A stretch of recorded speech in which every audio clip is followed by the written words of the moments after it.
Pak MPR nggak boleh ngundang saya. Pak Nusron apalagi nggak boleh. Itu kalau di kampung sama saya hormat, kalau di sini kok kayak menteri gitu. Menteri betul tapi. Lawang gurunya dia itu teman saya gitu. Jadi tanya ini kalau nggak percaya.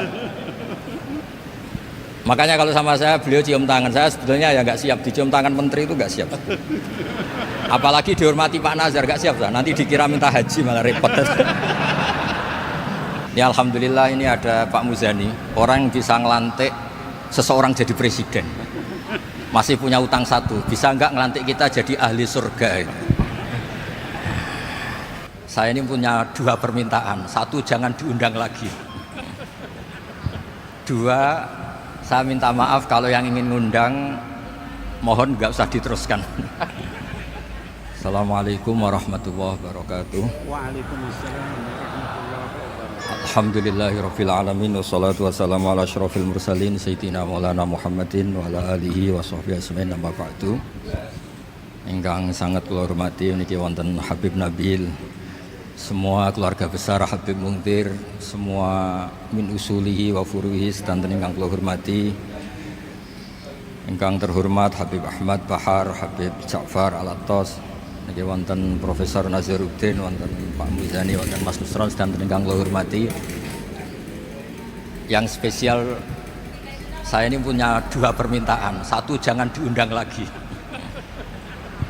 Dua, saya minta maaf kalau yang ingin ngundang, mohon nggak usah diteruskan. Saya akan cerita yang ilmiah. Saya terima kasih tadi sama Habib Abdullah bin Ja'far sama Ustadz Hasan Saifur Rijal. Begini, kenapa saya banyak dikutip para narasumber? Karena saya ini jenis kiai yang otoritatif. Jadi saya ini karena nggak menteri, sehingga kalau belajar itu serius sekali. Ya alhamdulillah ini ada Pak Muzani, orang yang bisa ngelantik seseorang jadi presiden. Masih punya utang satu, bisa nggak ngelantik kita jadi ahli surga? Begini, kalau cerita ilmiah, nanti saya baca hadisnya. Ada kelebihan kita jadi manusia itu justru karena ketidaktahuan kita.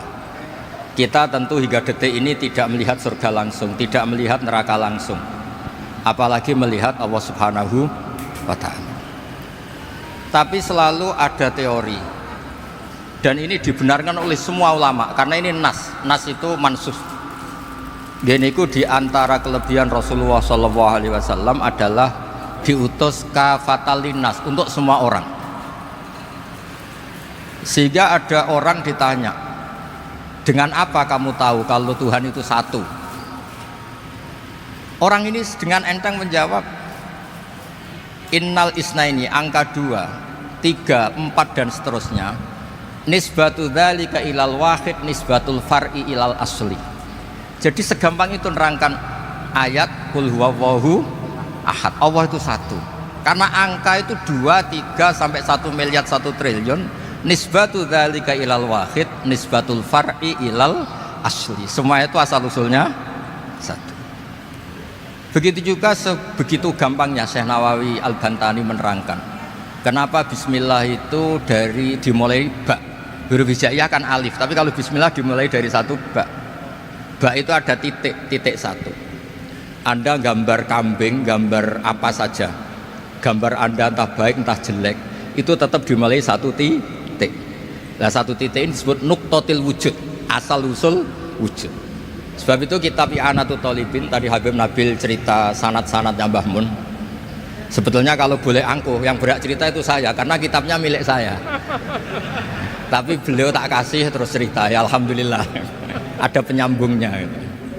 Nanti tak kasih lagi beliau. Ya memang yang paling berat beliau karena turunannya itu. Tapi kitabnya dari saya, jadi ya satu-satu lah. Kitab I'anatul Thalibin itu dikarang oleh ulama top, namanya Sayyid Abi Bakar Syato. Beliau punya murid yang sangat terkenal di Indonesia, namanya Syekh Mahfud At-Turmusi. Syekh Mahfud ini punya murid, diantaranya yang paling terkenal tentu Mbah Hashim sama Mbah Ahmad Dahlan, pendiri Muhammadiyah. Jadi kemudian kitab I'anah ini populer sekali untuk menerangkan fikih-fikih di Indonesia. Termasuk cerita bahwa wujubul jihad itu wujubul wasail lal maqasid. Jadi jihad itu wajib, itu wujubul wasail lal maqasid. Sama cari disarahin. Sekiranya dakwah itu bisa tidak dengan jihad, dengan pengajian kayak majelis Rasulullah, kayak majelis Nurul Mustafa, kayak kiai kampung, itu sudah cukup karena sudah isolul maksud, orang sudah menjadi kenal Allah Subhanahu wa taala. Sebab itu ketika Sayyidina Ali diutus di beberapa peristiwa termasuk di Khaybar, Sayyidina Ali didhawuhi la ayyahdiyawu bika rajulan wahidan khairan laka min khumrin na'am.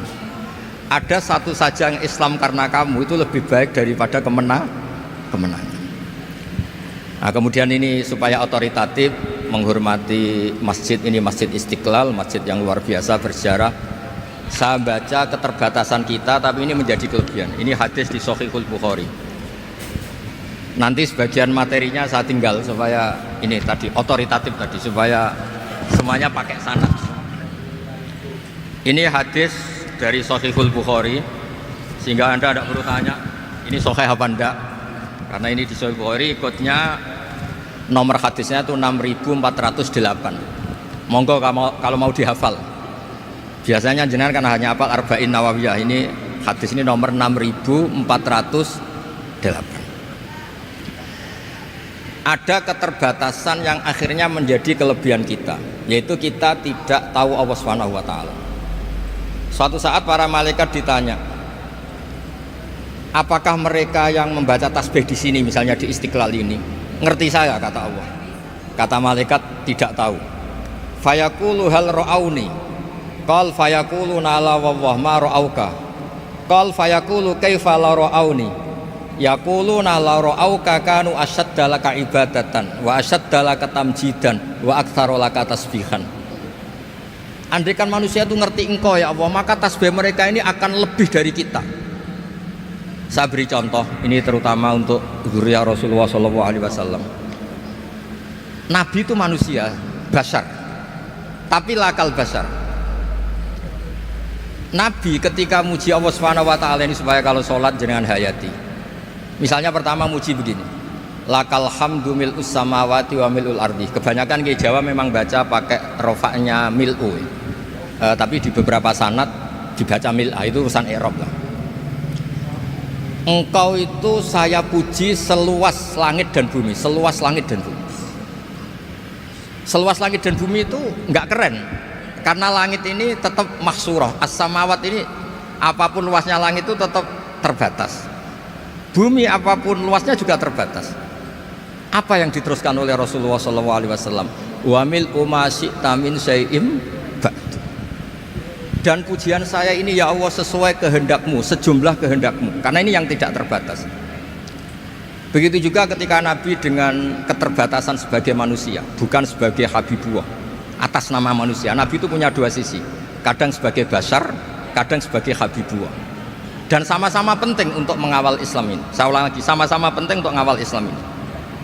Ketika Nabi sebagai basar ngendikan begini, la nuhsi Allahumma lakal hamdu hamda yuwafi ni'amaka, misalnya pakai mukhatab, wa yukafi umazidak. Saya memuji engkau ya Allah dengan pujian yang sesuai jumlah nikmatmu, wa yukafi umazidak, dan bisa berserasian dengan tambahan-tambahan nikmatmu. Tapi apapun luasnya nikmat itu terbatas, sehingga Nabi nambahi, la ukhsi thana'an alita anta kama atneta ala nafsik. Saya muji ini tidak terhitung, sama sejumlah pujian yang engkau lakukan. La ukhsi atau la nukhsi thana'an alika anta kama atneta ala nafsik. Sehingga ini kreasi-kreasi Bani Adam yang malaikat itu tidak bisa. Saya ulang lagi, ini kreasi-kreasi Bani Adam yang bakat malaikat itu tidak bisa. Ini saya baca di kitab Fathul Bari, ini sarahnya kitab Bukhari. Kata Imam, ini saya ulang lagi, ini kata Imam Ibnu Hajar al-Asqalani, pensarah terbaik Bukhari. Jadi Sahihul Bukhari itu punya sarah paling terkenal namanya Fathul Bari. Itu gurunya Syekh Zakaria Al-Ansari. Syekh Zakaria itu dikenal sebagai Syekhul Islam. Itu berkahnya punya guru alim banget, kereng. Ibnu Hajar al-Asqalani itu kereng itu keras.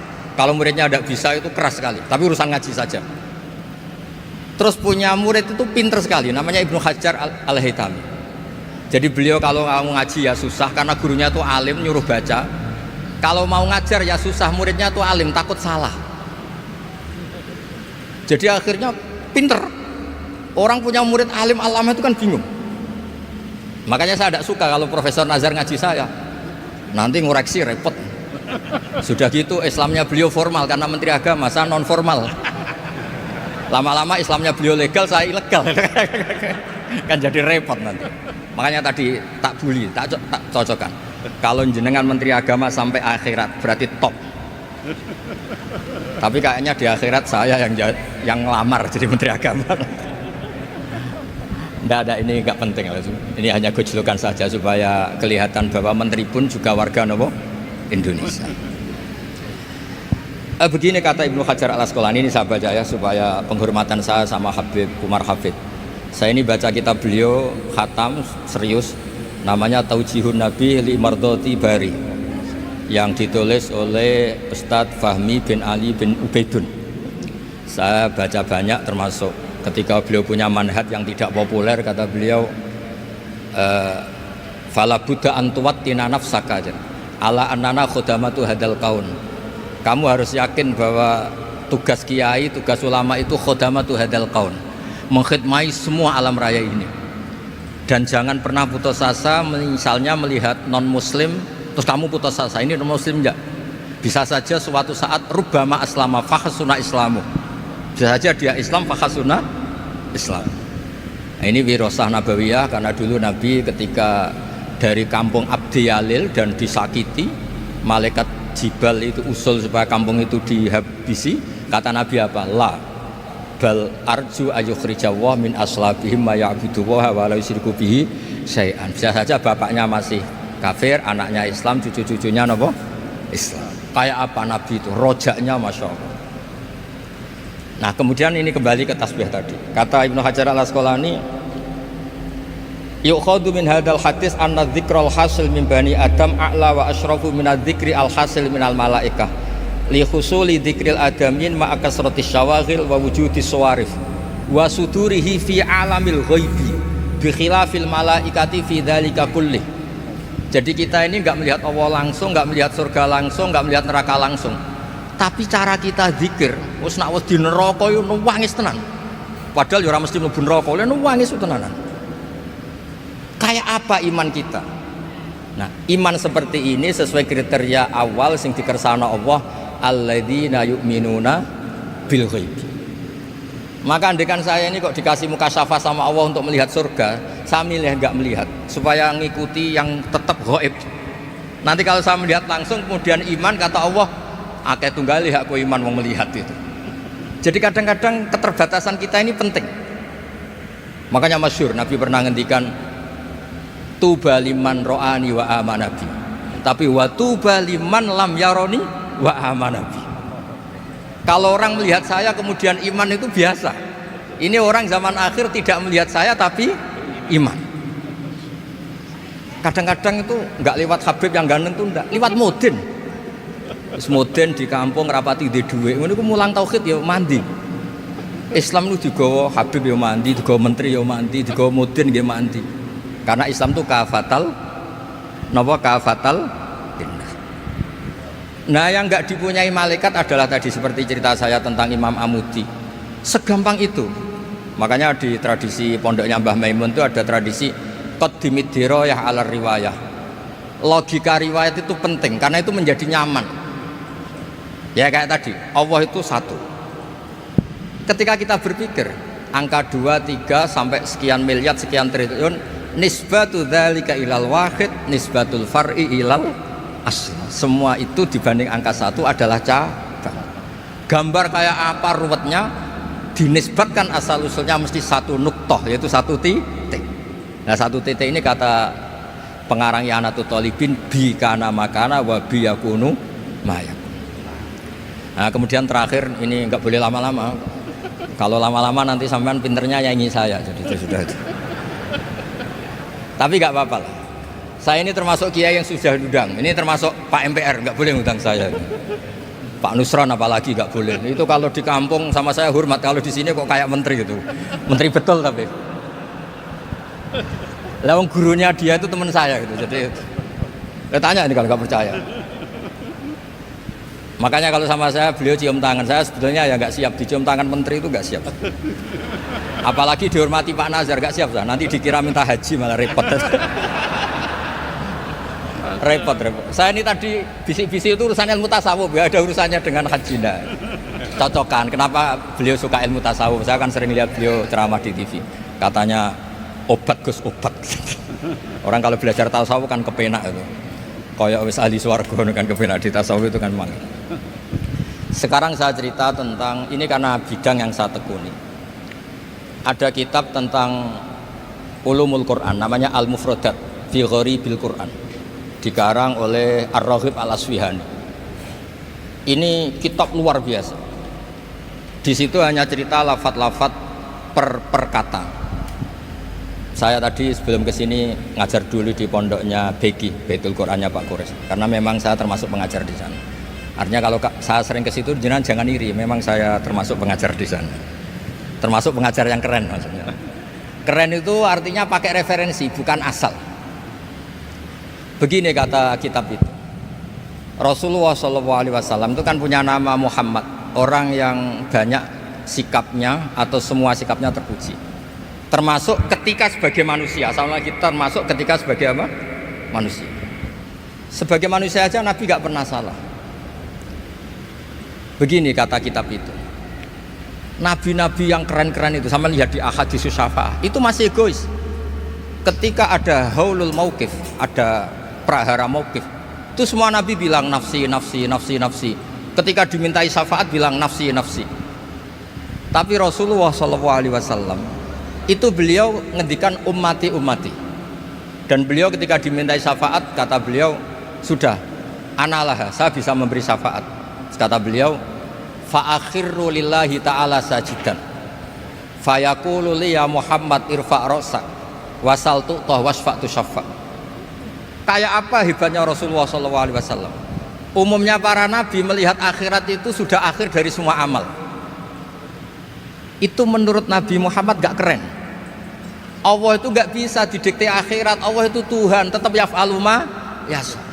Jadi gak bisa misalnya sudah akhirat orang nyuwun sewu terus tanya, ya Rasulullah ini sudah akhirat kok jenengan sujud bareng ini gimana? Ini sudah nggak darul amal tapi ini darul jaza. Tidak bisa. Akhirat nggak bisa dibatasi. Karena akhirat nggak bisa membatasi Allah, Nabi tetap dengan rileksnya minta sama Allah. Fa ahmaduhu bima hamida 'allamani ya rabbi. Kemudian saat itu saya muji-muji Allah dengan pujian yang luar biasa. Terus kata kitab itu, fa Muhammadun Ahmadu min ghairihi. Makanya beliau punya nama Ahmad. Ahmad itu afal tafdil, bukan fi'il mudhari' waqi' mutakallim. Ini pernah madrasah dulu di Kutsian. Tamat. Terus. Beliau kalau di rumah hormatnya enggak kayak tadi, lebih dari itu. Tadi di sini pejabat terus. Sembrono ya di sini itu kenapa itu. Ya tapi enggak apa-apa itu. Tadi sudah dipuji, akhlaknya baik, apa-apa baik, alhamdulillah. Fa Muhammadun Ahmadu min ghairihi. Ketika para nabi gak bisa muji Allah di mahsyar, bahkan mereka itu nyuwun sewu egois, hanya mikir diri sendiri, nafsi-nafsi. Rasulullah Muhammad ini punya nyali untuk muji Allah dan tetap mengajukan permohonan apa? Syafaat. Makanya disebut fa Muhammadun Ahmadu min ghairihi. Sampeyan lihat di Bukhari, di Muslim. Fa Ahmadu fi mahamida 'allamaniha rabbi. Tetap muji-muji Allah. Nah, bukti bahwa teori saya benar dan otoritatif adalah yang nggak bisa hilang di surga itu juga wiridan. Ketika kita masuk surga, apa kita kegiatannya? Da'wahum fiha subhanakallahumma wa tahiyyatuhum fiha salam wa akhiru da'wahum alhamdulillahi rabbil alamin. Nah, kemudian ini juga yang terus kemudian dinyatakan al-baqiyatus sholihat. Ini kalimat-kalimat yang abadi. Karena apa? Di dunia ya kita bilang subhanallah alhamdulillah, di akhirat dia bilang subhanallah. Kayak apa kerennya kita sebagai Bani Adam. Nah, makanya disebut alladzina yu'minuna bil ghaibi. Wong tidak melihat Allah, tidak melihat surga, tidak melihat neraka, tapi iman kita ini kayak iman sing musyahadah. Iman sing hakul yakin, ainul yakin. Kenapa demikian? Ya karena tadi kita diajari terus menerus oleh Rasulullah SAW. Yang terakhir saya cerita mukjizat. Ini juga terkait dengan betapa mudahnya hadaddin ini di logika, dicerna. Kata Rasulullah SAW, sabda Nabi di hadis, saya ulang lagi, ini hadis sahih di bab awal Fadailul Quran di Sahihul Bukhari. Dicek, kalau nggak percaya dicek. Ma minal anbiya'i nabiyyun illa u'tiya minal ayati ma misluhu amana alaihil bashar wa innama kana alladhi utitu wahyan awhahu wa ilayya fa arju an akuna aktsarahum tabi'an yaumal qiyamah. Nggak ada nabi kemudian kecuali dikasih wahyu, dikasih mukjizat. Dan mukjizat ini dahsyat sehingga orang itu dipaksa iman. Kayak Nabi Soleh, ada unta besar keluar dari batu. Nabi Musa punya tongkat dipukulkan ke Laut Merah langsung menyibak jadi daratan. Tapi kata Nabi Muhammad SAW, saya itu tidak punya mukjizat kayak itu, juga gak ingin. Saya ini dikasih mukjizat Al-Quran. Dan saya berharap karena mukjizat Quran ini adalah terus kemudian umatku menjadi yang terbanyak ila yaumil ya. Sekarang kita berlogika. Ini kata kitab Fathul Bari lagi. Kita berlogika. A'jaza yu'jizu i'jazan. Sesuatu yang menjadikan orang lain nggak mampu disebut i'jaz. Kemudian karena ayat menjadi mukjizat, sesuatu yang kita sepakat tidak mampu. Nah, kalau itu masalahnya, tongkat dipukulkan laut kemudian menjadi kering, kita mampu enggak? Enggak kan? Tapi pertanyaannya, Anda bikin nyamuk mampu enggak? Enggak kan? Anda bikin sapi, bikin unta mampu enggak? Enggak kan? Makanya Nabi Muhammad SAW cukup, sudahlah kamu itu manusia, bahkan sekedar menciptakan lalat itu enggak bisa. Inna Allaha la yastahi ayyadriba masalam ma'aba'udatan fama fawqaha. Kemudian mukjizat ini sama Nabi dicontohkan hal-hal yang keseharian kita. Wa min ayatihil lailu wan naharu wasyamsu wal qamar. Sekarang peristiwa laut dibelah Nabi Musa dengan matahari yang nggak pernah turun mesin, itu keren mana coba? Keren matahari yang nggak pernah turun mesin. Terus kata Ibnu Hajar al-Asqalani, li'annal mu'jizat al-madiyah kanat khisyatan tusyahadu bil absor kana qati soleh wa asa Musa wa mu'jizatul Quran tusyahadu bil basirah fakana man yattabi'uhu atau yatba'uhu li ajliha aksar. Fa innal ladzi yusyahadu bil absar yang qaridu bingkiradi musyahidihi wal ladzi yusyahadu bil basirah bakin. Ya, saya ulang lagi, bakin. Ya, bakin terus disaksikan orang sing ja'a badal awali mustamirran. Begini logikanya.